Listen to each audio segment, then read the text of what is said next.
Halo kawan kereta semuanya, kembali lagi bersama cerita kereta. Dan pada episode kali ini, kita akan membahas tentang kereta api Argo Bromo dan Argo Gede. Menjelang akhir tahun 1980-an, PJKA mulai melirik untuk mengembangkan layanan kereta kelas atasnya. Sebelumnya, kelas 1 yang menjadi layanan tertinggi PJKA hanya memiliki interior dengan kursi yang berlapis kulit dengan interior yang bisa dibilang seadanya saja. Semua itu kemudian berubah setelah diluncurkannya kereta kelas eksekutif pada tahun 1986 yang memiliki fasilitas serta pelayanan yang lebih baik dibandingkan dengan kelas 1 yang sudah ada sebelumnya, di mana layanan baru ini juga mendapatkan supervisi atau bimbingan serta pengawasan dari maskapai Garuda Indonesia. Kelas eksekutif ini digandengkan pada kereta-kereta unggulan PJKA di masa itu seperti KA Parahyangan, Bima, dan Mutiara Utara, serta kemudian juga menjadi standar baru dengan ikut di-upgrade-nya kereta-kereta kelas 1 menjadi kelas eksekutif. Perkembangan lainnya kembali terjadi usai berubahnya PJKA menjadi Perumka, serta diangkatnya Bapak Anwar Supriyadi sebagai direktur utamanya pada 1991, di mana beliau menghadirkan desain interior yang lebih mewah dan nyaman dengan perpaduan kursi bludru, lantai berkarpet, dan pencahayaan kabin yang lebih redup, serta dengan berbagai fasilitas baru seperti televisi dan telepon umum di dalam kereta. Semua peningkatan yang dilakukan baik pada fasilitas maupun pelayanan ini membuat kelas eksekutif di masa itu bukanlah sekedar nama saja. Sebuah terobosan lainnya kemudian digagaskan oleh Bapak Menteri Riset dan Teknologi B.J. Habibie ketika menaiki kereta wisata Toraja dalam perjalanannya dari Jakarta ke Bandung pada 6 Desember 1992. Beliau menyampaikan ide untuk mengembangkan layanan kereta api yang lebih nyaman, lebih modern, dan juga lebih cepat di Indonesia. Perumka saat itu pun menanggapi hal tersebut dengan serius dan juga segera menggandeng PT Inka untuk merealisasikannya. Hal ini kemudian melahirkan proyek JS 950 dan JB 250. Dua proyek ini merupakan sebuah konsep layanan kereta api baru yang akan memiliki pelayanan yang lebih baik, serta dengan waktu tempuh dan kecepatan yang lebih tinggi dari yang sudah ada sebelumnya. Dengan target peluncuran pada tahun 1995 sebagai kado perayaan ulang tahun emas ke-50 kemerdekaan Indonesia. JS 950 sendiri memiliki arti Jakarta-Surabaya ditempuh dalam 9 jam pada perayaan 50 tahun kemerdekaan Indonesia. Sementara JB 250 memiliki arti Jakarta-Bandung ditempuh dalam 2 jam pada perayaan 50 tahun kemerdekaan Indonesia. Sebagai perbandingan, perjalanan KA tercepat di rute Jakarta-Surabaya seperti KA Mutiara Utara pada masa itu ditempuh dalam waktu di atas 10 jam. Penguatan serta peningkatan kualitas rel pun dilakukan untuk mengakomodasi laju kereta yang akan memiliki kecepatan yang lebih tinggi ini.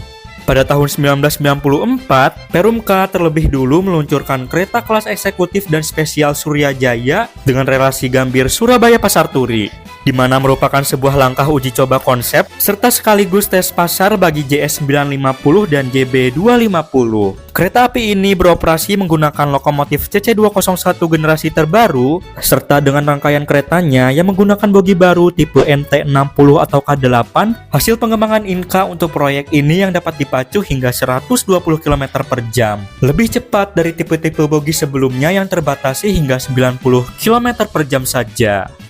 Okupansi penumpang KA Surya Jaya kemudian sangat memuaskan, dengan rata-rata keterisian penumpang pada 95 hingga 100%.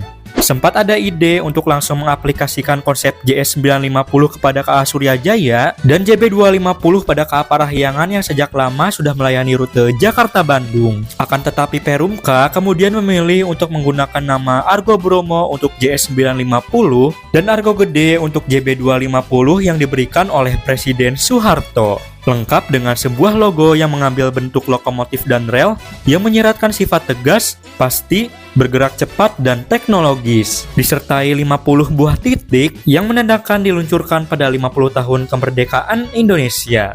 Frasa Argo sendiri diambil dari bahasa Jawa kuno yang memiliki arti gunung, sementara Bromo dan Gede merupakan nama gunung terdekat dari rute keduanya. Pengadaan rangkaian kereta baru untuk JS 950 dan JB 250 pun segera dilakukan Perumka bersama Inka senilai 43,5 miliar rupiah. Terdiri dari sebanyak 25 unit kereta kelas eksekutif, 3 unit kereta makan dan 3 unit kereta pembangkit. Dengan sebesar 77% komponen-komponennya dipasok oleh perusahaan-perusahaan lokal dan juga menjadi sebuah sejarah sebagai desain asli rancangan pertama Inka sendiri. Karena kereta-kereta produksi Inka sebelumnya merupakan lisensi dari perusahaan Jepang. Kereta penumpangnya dilengkapi dengan desain interior baru yang lebih modern dan mewah dengan lampu hidden lamp, lantai berkarpet, pintu kabin otomatis, televisi, toilet yang lebih luas, serta kursi berbahan kain bludru yang lebih nyaman dengan warna merahnya yang khas. Kereta makannya juga memiliki desain interior baru yang berkonsep minibar, serta kereta pembangkit dengan genset berdaya 500 kVA yang menjadi kereta pembangkit dengan keluaran daya terbesar pada saat itu. Kereta-kereta ini memiliki livery spesial berwarna putih abu-abu dengan 2 garis biru, serta logo dan nama pada ujung sebelah kanan di kedua sisinya. Sebanyak 12 unit lokomotif tipe baru CC203 seharga 3 miliar per unitnya juga didatangkan untuk operasional JS950 dan JB250 oleh Perumka dengan desain yang lebih stylish serta livery yang seragam dengan rangkaian JS950 dan JB250. Dengan mulai tersedianya sarana-sarana yang dipesan, Perumka pun kemudian juga segera melakukan publikasi untuk layanan barunya ini. Lokomotif dan rangkaian kereta baru itu akhirnya diterima Perumka pada awal 1995. Namun livery lokomotif CC203 kemudian mengalami revisi dengan garis biru yang berukuran lebih kecil. Uji coba pun segera dimulai dan dilakukan ke beberapa kota sepanjang pertengahan tahun 1995.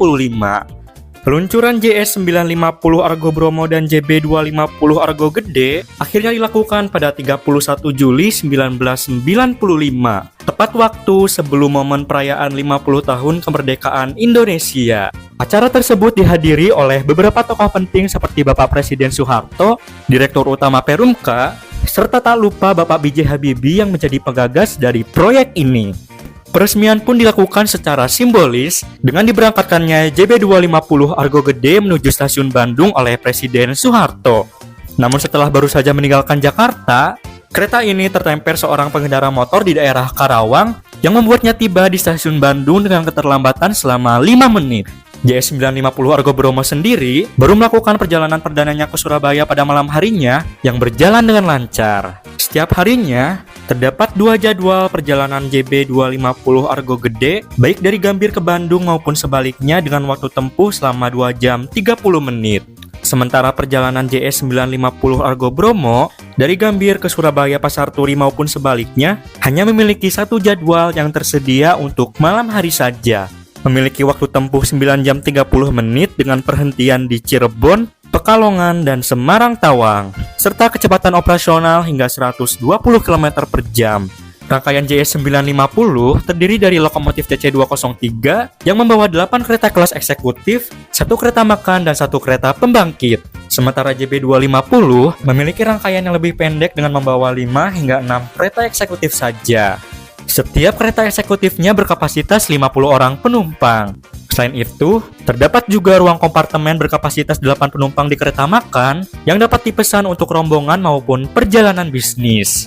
Dengan sudah diluncurkannya Argo Bromo dan Argo Gede, tugas KA Suryajaya sebagai sarana uji coba JS950 dan JB250 pun selesai dan akhirnya resmi dihapus Perumka mulai 18 Agustus 1995. Argo Bromo dan Argo Gede akhirnya menempati posisi puncak pada GPK 1996 dengan nomor KA1 hingga KA6. Kehadiran kereta kelas Argo ini dapat dibilang menjadi puncak perkembangan layanan kereta api di Indonesia, serta juga menjadi sebuah kebanggaan yang dimiliki oleh Perumka. Beberapa kalangan bahkan menyebut bahwa kenyamanan dan kemewahan yang dimiliki kereta ini tidak kalah dengan sekelas kereta cepat TGV Prancis. Kesuksesan Argo Bromo dan Argo Gede kemudian juga membuat layanan kereta kelas Argo terus dikembangkan ke berbagai rute lainnya dengan diluncurkannya JSO 751 Argo Lawu yang melayani Jakarta Solo pada 1996, JSE 552 Argo Muria relasi Jakarta Semarang pada 1997, serta Argo Wilis relasi Bandung Surabaya pada 1998. Jadwal perjalanan siang JS950 Argo Bromo juga dihadirkan oleh Perumka pada tahun 1997 sebagai jadwal fakultatif yang dijalankan pada momen-momen tertentu saja. Namun di tahun ini juga, posisi JS950 Argo Bromo sebagai KA1 tergeserkan setelah mendapatkan saingan di rute yang sama dengan hadirnya JS852 Argo Bromo Anggrek, di mana mempunyai waktu tempuh yang lebih cepat serta menggunakan rangkaian kereta yang lebih canggih dan mewah. Dengan kepopuleran dan penumpang yang terus meningkat, kereta-kereta kelas Argo ini menjadi mesin penghasil uang di era Perumka hingga PT KA. Bahkan hingga untuk pertama kalinya dalam sejarah, kereta api Indonesia di masa ini untuk pertama kalinya berhasil mencetakkan laba sejak perusahaan ini berdiri pada tahun 1945. Pendapatannya juga dapat menutupi kerugian dari kereta-kereta kelas ekonomi yang di masa itu terlampau sangat murah. Pada tahun 1998, tiket KA Argo Bromo dari Jakarta ke Surabaya maupun sebaliknya memiliki tarif Rp140.000. Sementara Argo Gede dari Jakarta ke Bandung maupun sebaliknya memiliki harga Rp40.000. Harga tersebut sudah termasuk snack dan makanan berat yang dimasak dan disajikan langsung oleh koki di atas kereta, serta fasilitas lainnya seperti ruang tunggu khusus, handuk hangat, dan roti untuk sarapan. Tidak semua orang dapat menaiki kereta kelas atas yang sangat berkelas ini, sehingga menaiki kereta kelas Argo pada masa itu menjadi kebanggaan tersendiri bagi sebagian orang. Rangkaian kereta produksi 1995 milik Argo Bromo dan Argo Gede juga memiliki sebuah ciri khas tersendiri yang membuatnya berbeda dengan kereta-kereta kelas Argo yang lebih baru, dengan kotak AC pada eksteriornya yang memiliki bentuk yang lebih mengotak, serta meja lipat dengan model seperti kereta-kereta generasi sebelumnya yang terpasang pada dinding kereta, bukan yang ada pada senderan tangan setiap kursi penumpang. Memasuki tahun 2000-an, branding JS950 dan JB250 pun mulai memudar, dan kedua kereta kelas Argo pertama ini mulai dikenal sebagai Argo Bromo dan Argo Gede saja. Pada masa ini juga, jadwal perjalanan siang Argo Bromo kemudian juga dirubah statusnya dari fakultatif menjadi reguler.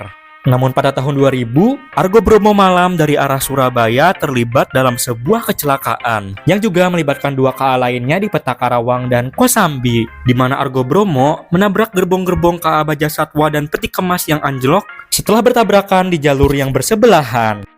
Akibatnya lokomotif CC203, kereta pembangkit, dan satu kereta eksekutif Argo Bromo mengalami kerusakan. Sementara di tahun berikutnya, perjalanan Argo Gede mendapatkan penambahan jadwal dengan diluncurkannya Argo Gede 2 pada 20 Mei tahun 2001. Seiring dengan adanya tambahan kereta kelas eksekutif yang sebelumnya digunakan oleh Argo Muria.